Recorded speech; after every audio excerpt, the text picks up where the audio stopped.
नमस्कार दोस्तों, स्वागत है आपका ग्रीन ट्रेडर में। और ये आईसीआई बैंक के रिज़ल्ट आए हैं दोस्तों। रिज़ल्ट आए हैं बहुत ज़बरदस्त। ठीक है। आ, ठीक भी है, अच्छे भी हैं। एक ही कंसर्न है बस, एनपीए। और वीडियो भी धमाकेदार बन रही है यूट्यूब में, पर इसको प्ले कैसे करना है। ठीक है, बाकी रिज़ल्ट का एनालिसिस कैसा है, वो कैसा है, वो बहुत ही यूट्यूबर बना देंगे वीडियो। ये हुआ है, वो हुआ है। मैं आपको जो काम की चीज़ें वो बताता हूँ। ये आप देख रहे होंगे, जून में प्रॉफिट इनका बढ़ा है। ठीक है, नेट प्रॉफिट भी बढ़ा है, अच्छा खासा नेट प्रॉफिट बढ़ा है। ठीक है, पिछले में जितना नहीं बढ़ा था उससे ज़्यादा इस क्वार्टर में बढ़ गया, तो ये बहुत पॉजिटिव साइन है। दूसरा, एनपीएस भी बढ़े हैं। जो कंसर्न मैं बोल रहा हूँ वो है कि नेट एनपीएस उसमें भी बढ़ोतरी हुई है। ऑपरेटिंग प्रॉफिट बढ़ा है, इंटरेस्ट रेट बढ़ी है, तो एनपीएस भी बढ़े हैं। ठीक है, यहाँ पे क्वार्टर ऑन क्वार्टर दिखेगा आपको 2.73 का जंप है पिछले क्वार्टर के मुकाबले। ठीक है, और नेट प्रॉफिट भी 4.85% है, जो कि पिछले वाले में इतना था। ऑपरेटिंग प्रॉफिट भी 4.15 है 3.17 वाले से। नेट एनपीएस बड़े हैं, मतलब जो पिछले वाले से था उससे बड़े हैं, वही एक कंसर्न है, बाकी कोई कंसर्न नहीं है। ऑपरेटिंग प्रॉफिट आप देखेंगे 8539 था, इस बार 8894 है। अच्छा खासा इस वाले क्वार्टर में बढ़ा है। ठीक है, और ये एक कंसर्न है जो मैं आपको अभी तक बता रहा था। बहुत ही शॉर्ट वीडियो बना रहा हूँ। मंडे को प्ले कैसे करना है अभी चार्ट पे आपको लेके चलूँगा। यहाँ पे बस ये दिक्कत आ रही है, अदरवाइज़ कोई दिक्कत नहीं है। 1.14 था और ये क्वार्टर दर क्वार्टर बढ़ेगा और ये अगले बढ़ते ही रहेंगे। ठीक है, और ये बैंक निफ्टी भी समझ चुका है कि एनपीएस बैंक के बढ़ने ही बढ़ने हैं, चाहे जो मर्जी हो जाए। एसेट क्वालिटी ख़राब होनी ही होनी है। ठीक है, लोग क्रेडिट कार्ड का बिल नहीं पे कर पा रहे, लोन कहाँ से वापस करेंगे यार। ठीक है, बट बाज़ार जो है ना, वो उल्टी दिशा में चल रहा है इस वक्त इन चीज़ों से। ठीक है, तो आप वो जितनी जल्दी समझ जाओ उतना बेहतर है। ठीक है, ये नेट एनपीएस पिछले 2-3 क्वार्टर से बढ़ते ही बढ़ते, तभी आपको बैंक निफ्टी वो दबा हुआ दिखता है। ठीक है, बट कोई एक हफ्ता ऐसा पकड़ता है वो, ठीक है, जो उसको सीधा ऊपर ले जाके टिका देता है। उसमें उसको सिर्फ ट्रिगर चाहिए होता है। ठीक है, बाकी जा ऊपर ही रहा है, आपको भी पता है। बस प्रेशर फील करता रहेगा कि बैंक में ये ख़राब हो गया है, बैंक में वो ख़राब हो गया है, बैंक में ऐसे हो गया है, बैंकिंग सेक्टर में ये दबाव है, वो प्रेशर फील करता रहेगा। बट कोई एक ट्रिगर ऐसा ले लेता है, जैसे पिछले से मेरे को याद है एसबीआई का क्या कहते हैं, कुछ रिज़ल्ट था। वहाँ से एसबीआई 300 से सीधा 400 प्लस चला गया था, 310 320 से। उसने ऐसा ट्रिगर लिया, बैंक निफ्टी ने 1000-1500 पॉइंट का वो राइज दिया। फिर एक बार उसने वो निर्मला जी की कैंडल पकड़ ली थी बजट वाले, उसमें वहाँ पे ट्रिगर लेके ऊपर जाके टिका दिया। तो प्रेशर बैंक निफ्टी आपको हमेशा दिखाता रहेगा, पर कुछ एक न्यूज़ कुछ उस पर ऐसा ट्रिगर ले लेगा, खड़ा ऊपर ही जाके हो जाएगा। तो ये चीज़ आप समझ जाओ, जितना जल्दी उतना अच्छा है। प्रेशर है बट मार्केट नहीं समझ रहा है भाई। ठीक है, ये था दोस्तों। अब सीधा आते हैं हम चार्ट पे। तो ये मैंने वीकली चार्ट लगाया हुआ है। क्या कहते हैं आपका, सॉरी गाइस, एक मिनट इसको मैं, हाँ अब आएगा। हाँ, ये वीकली चार्ट है। देखो आईसीआई बैंक का जो बिहेवियर है ना रिज़ल्ट का, हमेशा गैप अप होता है, और वहाँ पे 5-6 ट्रेडिंग सेशन टिका रहता है। उस गैप को 5-6 ट्रेडिंग सेशन मेंटेन रखता है। ये मैंने देखा है अब तक, ये मैंने अब तक देखा है। हमेशा रिजल्ट के बाद गैप अप होता है और 5-6 ट्रेडिंग सेशन उसको मेंटेन करके रखता है।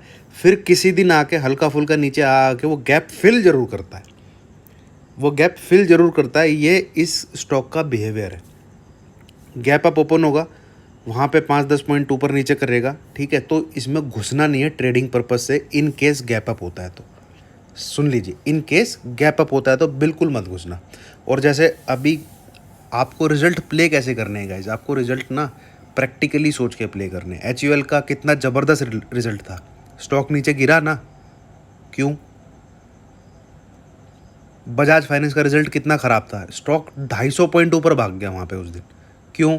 भैया पब्लिक जिधर घुसेगी, ठीक है, 10 में से 8 यूट्यूबर जिस तरफ बोलेंगे, मार्केट उसके उल्टा चलेगा। 90% चांसेस है, समझ लीजिए आप। ठीक है, यस बैंक के ऊपर इतनी वीडियो बना दी गई हैं, इतने मतलब धमाका कर दिया गया है, अब पब्लिक टूट पड़ेगी और वो उसको भगा लें जो भगाना है। ठीक है, और कुछ यूट्यूबर तो ऐसे हैं कि अब जब उनका बस चल ही नहीं रहा, कुछ रीज़न लॉजिक सब खत्म हो गए हैं, कह रहे हैं कि रिटेलर बाई कर लेता है, निफ्टी ऊपर भाग जाती है। और वो यूट्यूबर हैं जिन जो सुपर ट्रेडर टाइप ठीक है। अबे भैया रिटेलर के बाई करने से अगर मार्केट ऊपर जा रही है ना तो आईटीसी आज 1000 के ऊपर होता, आईटीसी आज 1000 के ऊपर होता। दोस्तों ये डाउट अपने मन से बिल्कुल निकाल दो कि ये जो मार्केट 16,000 पे खड़ा हुआ है ये रिटेलर की बाई की वजह से खड़ा हुआ है। ये चाहे टीवी वाले जितने मर्जी कौवे काएँ काएँ करते रहें कि रिटेलर बाई कर रहा है, रिटेलर बाई कर रहा है, इतने डीमैट अकाउंट खुले हैं, बाई कर रहे हैं, जो ये लॉजिक दे रहे हैं, ठीक है, बिल्कुल घटिया लॉजिक है। मार्केट चलाते हैं बड़े प्लेयर। दुनिया में 50 से 60 ही इंस्टीट्यूशन ऐसे होंगे जो मार्केट चलाते हैं, और इनके नीचे 150-200 इंस्टीट्यूशन ऐसे होंगे जो ऊपर नीचे करते रहते हैं। बट मार्केट की दिशा अल्टीमेटली ये 40 से 50 बड़े बड़े फंड ही तय करते हैं पूरे ऑल ओवर दी वर्ल्ड, ठीक है। जो हमारे यहाँ का एक आधा कोई डीआई होगा वो वहाँ का एफआई होगा, और जो वहाँ के 5 एक एफआई होंगे वो यहाँ पे आके अपना करते हैं कारस्तानी जो उन्हें करनी होती है, ठीक है। चलो मुद्दे की बात पे आते हैं। ये समझ लीजिए रिटेलर के बाई करने से ऊपर नहीं जा रहा है मार्केट, बिल्कुल झूठ, बिल्कुल। जब उनके पास लॉजिक ही नहीं बचा, कुछ चिल्लाते आ रहे हैं सेल सेल सेल सेल, तो ये है कि भाई नीचे गिरता है रिटेलर बाई कर लेता है। अब रिटेलर के बाई करने से मार्केट ऊपर जाता तो आज की डेट में आईटीसी पता नहीं कहाँ होता। इससे और भी बहुत एग्जांपल है, मैं क्या क्या एग्जांपल दूँ। आईसीआई बैंक पे आते हैं गाइस, गैप अप होता है, बिल्कुल मत घुस जाना, ठीक है। मैं 2 साल से इस स्टॉक को देख रहा हूँ, कई बार रिजल्ट आने के बाद ये गैप अप ही ओपन होता है, ठीक है।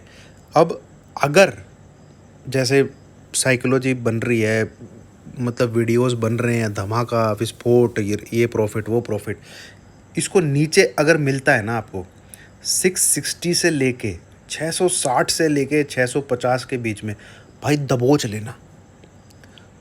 लेना, ऐसे लगा देना 642 के नीचे कोई भी क्लोजिंग, 642 के नीचे कोई भी डेली क्लोजिंग का ऐसे लगा देना, और इसको एक्यूमुलेट कर लेना, या तो फ्यूचर बाई कर लेना, ठीक है भाई, या कैश में बाई कर लेना।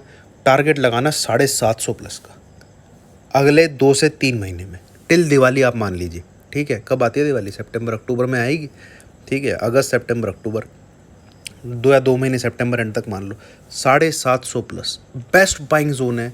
650 से लेके 660 के बीच में गैप अप हो, छेड़ना मत।